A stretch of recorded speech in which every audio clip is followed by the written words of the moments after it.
आप कहाँ से आए? मैं रहने वाला मथुरा से हूँ और मैं डेली इधर आ रहा था। कल हम आए, हमें बहुत बुरा लगा, जो कि हमारे बेटी या बेटा, हम किस तरीके से उनको पढ़ाते हैं, जो कि पढ़ाने में हमें इतना सब कुछ लगता है, और किस तरीके से हमारे साथ व्यवहार किया गया, जो आप पूरा देश देख रहा है। हमारे पे भी लाठियां पड़ी, बड़ा दुख हुआ। अब बताइए, इधर कुआ इधर खाई, सरकार से हमें क्या बेनिफिट है? राजा क्या होता है? राजा यही होता है कि हमें बुढ़ापे में रुलाएगा। हम अपने बच्चों को किस तरीके से फीसें भरते हैं, कार्य करते हैं, क्या हमारे नसीब में यही है कि हमें रोना पड़ेगा? हमारी बेटी कल बाल पकड़ पकड़ के उनको खींचा गया है। हमारे नौजवान छात्र भाइयों को किस तरीके से खून खच्चर कर दिया, सिर फाड़ दिए, ये कर दिए। श्रीमान महोदय, मैं आपके चैनल से श्रीमान महोदय मोदी साहब से पूछना चाहता हूँ, क्या मेरी और तुम्हारी उम्र में फ़र्क है? क्या मोदी साहब आपको ये आंसू अच्छे लग रहे हैं? क्यों मेरे बच्चों के भविष्य खराब कर रहे हैं? कौन इंजीनियर बनेगा, कौन डॉक्टर बनेगा, कौन इंजीनियर, कौन बनेगा? क्योंकि हम लोग अपने बच्चों को किस तरीके से पढ़ाते हैं, कैसे हम उनको करते हैं। क्या हमारी स्थिति ये रोने के लिए है? क्या हम इसलिए यहाँ पैदा हुए? क्या आपको इसलिए राजा बनाया कि हमको आप रुलाओगे? मेरी नौजवान बेटी, मैंने लटकाया, मारते हुए देखा। मेरे बच्चों के तमाम अंगों से हाथ लगा रहे हैं। क्या करना? ये पुलिस नहीं है, गुंडागिर्दी है। हम लोग आपको बता रहे हैं, हम वो बद्दुआ देंगे बुढ़ापे में कि जिंदगी में मोदी क्या, मोदी के बाप को भी सोचना होगा, क्योंकि मेरे सामने मेरे छात्र बच्चों को मारा है। मैं मोदी से पूछना चाहता हूँ, अगर ऐसा ही रहा तो मेरे बच्चे भविष्य में क्या करेंगे? कौन इंजीनियर बनेगा, कौन डॉक्टर बनेगा, कौन साइंटिस्ट, कौन क्या करेगा? मैं पूछना चाहता हूँ मोदी साहब को, ऐसा क्यों हुआ हमारे साथ में अत्याचार, जो कि कल हमने खुद देखा। हमारी भी कमर पर लट पड़े हुए। क्या हम अपने बच्चों के लिए लड़ाई लड़ने नहीं आ सकते? आ सकते हैं और आएंगे। और जब तक हम नहीं जाएंगे, जब तक धर्मेंद्र प्रधान का इस्तीफा नहीं होगा, क्योंकि मेरे बच्चे हैं, मेरा पूरा संसार, मेरी उम्र है, मेरे बेटा है ये। इनके लिए अगर मुझे रोना पड़े, मरना पड़े, कुछ भी करना पड़े, मैं यहीं पे रहूंगा जब तक नहीं जाऊंगा। और शुरू से लेके अब तक मैं यही हूँ, उन सब से मिला हूँ, तो बड़ा दुख है। और ज़्यादा मैं क्या कहूँ, आप खुद समझदार है, मेरे दुख को आप खुद देख सकते हैं। मैं अपने बच्चों के लिए क्या नहीं कर सकता। हम अपने पेट की 2 वक्त की रोटी कमाने के लिए, उसमें से भी हम बचा करके अपने बच्चों को पढ़ाते हैं, लिखाते हैं, इसी समय को देखने के लिए कि हमारे बच्चों के भविष्य में ये होगा। अरे मोदी साहब, आप समझ जाओ, नहीं तो इसका परिणाम बहुत गलत होगा, बहुत बद्दुआएं लगेंगी। नौजवान बेटी माता है, किस तरीके से आपने चीर हरण किया है उनका, उनके अंग तक, वस्त्र तक नंगे हो गए। अरे मोदी साहब, धिक्कार है। मैं आपसे फिर कह रहा हूँ, आपको सुधरना होगा और हमारे धर्मेंद्र प्रधान को इस्तीफा देना होगा। और हो सकता है श्रीमान मोदी साहब आपको भी इस्तीफा लेना चाहिए, जो मेरी बेटियों के साथ में दुर्व्यवहार हुआ है। बस इतना ही कहूँगा, ज़्यादा नहीं कह सकता, क्योंकि मेरे अंदर का दुख आप सब जाहिर कर रहे हो, सरकार भी देख रही है। मेरे पूरे देशवासियों को हाथ जोड़कर नमस्कार। प्लीज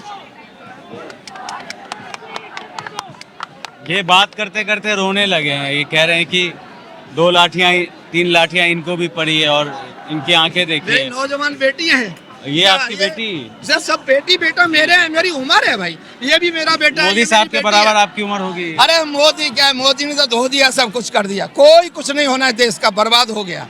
अभी मेरे कोई बच्चा पढ़ने को आएगा, एक वहां पे देखिए रामपुर में वो जवाहर यूनिवर्सिटी उसको ये तोड़ रहे हैं। अरे धिक्कार है तुम लोगों को। अरे भाई अगर आपको मान लीजिए किसने बनवाई थी, मुझे आजम खान जी बनवाई, ठीक है, आप उसका नाम चेंज कर दो, अपने अंडर में ले लो, पर मेरे बच्चों का भविष्य खराब मत करिए। जिनके नाम पर वो यूनिवर्सिटी है उन्होंने देश की आजादी में योगदान दिया।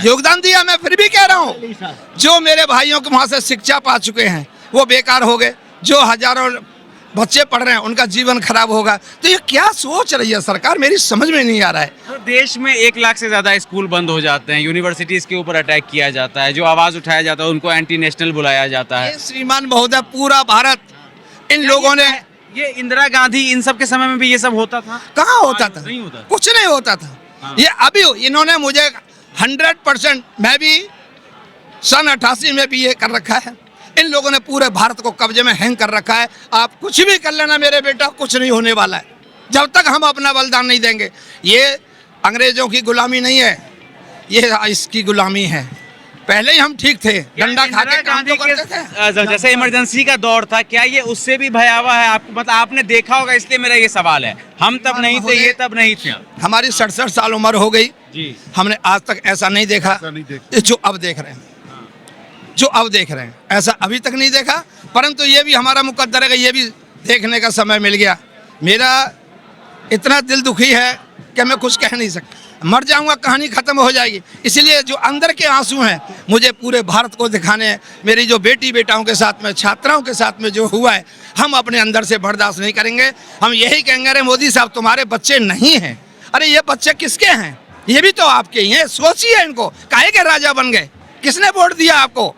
इसीलिए दिया कि हमारे बच्चों के भविष्य खराब होंगे, हमारी बहन बेटी के वस्त्र उतार के कपड़े नंगे दिखाई देंगे। यही मंजूर था इस मोदी, क्या नाम है, श्रीमान मोदी जी को, है? यही मंजूर था इनको। अरे हमारा दुख तू क्या देखेगा मोदी, भगवान देखेगा। हम अंदर से रो रहे हैं, अंदर से हमारी बददुआ निकल रही है। क्यों? एक बेटी जवान व्यवस्था में मेरे सामने यहाँ पे बिल्कुल नग्न वस्त्र में मैंने देखा उसको, उसका सर भी फट गया, उसको शर्म नहीं आई। मेरे भाई को ऐसे मारा, खून खच्चर हो गया, मेरे पीछे लाठियां मारी, पैरों में लाठी मारी। धिक्कार है मोदी सरकार, तुम्हारा नाश तो जाना ही जाना है और 100% नाश जाएगा। मेरी आत्मा ये बददुआ दे रही है और मैं पीछे नहीं हटूंगा जब तक मेरे भाइयों को न्याय नहीं मिलेगा, चाहे मुझे अपने को मरना क्यों ना पड़े। अपने देश के अंदर रह करके अगर अपने अधिकार की आवाज़ को बुलंद नहीं करेगा इस देश का नौजवान, तो क्या विदेश की ज़मीन पर जाके आवाज़ उठाएगा? अरे प्रधानमंत्री जी, आपसे मांग क्या लिया? इस देश के नौजवान ने उस करप्टेड जन्म लिया भैया, देश के एजुकेशन मिनिस्टर का रिजाइन मांगा, जिसके मिसमैनेजमेंट की वजह से इस देश के अंदर आए दिन पेपर लीक हो जाते हैं, और आए दिन पेपर लीक होने की वजह से इस देश का छात्र डिप्रेशन में आ जाता है, और डिप्रेशन में आने के कारण वो अपनी आत्महत्या ये किनका है? एक क्वेश्चन आपने अंकल से किया था कि पहले ऐसा होता था या नहीं होता था, तो उसका जवाब मैं ये दूंगी कि जो पहले से होता आ रहा है जरूरी थोड़ी है वो होता ही रहेगा। सदियों पहले तो जैसे सती प्रथा थी, बहुत सारी प्रथाएं हमने बंद की है। तो जो ये भ्रष्टाचार हो रहा है, करप्शन हो रहा है, क्या हम इसको बंद नहीं करेंगे? कभी भी, कभी तो बंद करेगा कोई, तो सामने आएगा। लोग कहते हैं कि ये तो कांग्रेस की सरकार में भी होता था, तब क्यों नहीं बोले? तो कभी कोई तो बोलेगा, जब तो हम छोटे थे हम नहीं बोले तब, अब हम समझदार हैं, हमें किसी को तो बोलना है। आप गूंगे थे, आप नहीं बोले, और हम तो बोलेंगे क्यों लोग कह रहे हैं कि ये तो पहले भी होता था, अब हो रहा है, तो आपको क्यों प्रॉब्लम है? तो हमें प्रॉब्लम है जो पहले होता था वो अब नहीं होगा और होता नहीं रहेगा, ठीक है? तो आप लोग ऐसे ही आते रहेंगे यहाँ पर जब तक इस्तीफा नहीं हो जाए? जब तक इस्तीफा नहीं होगा हम लोग ऐसे ही आते रहेंगे।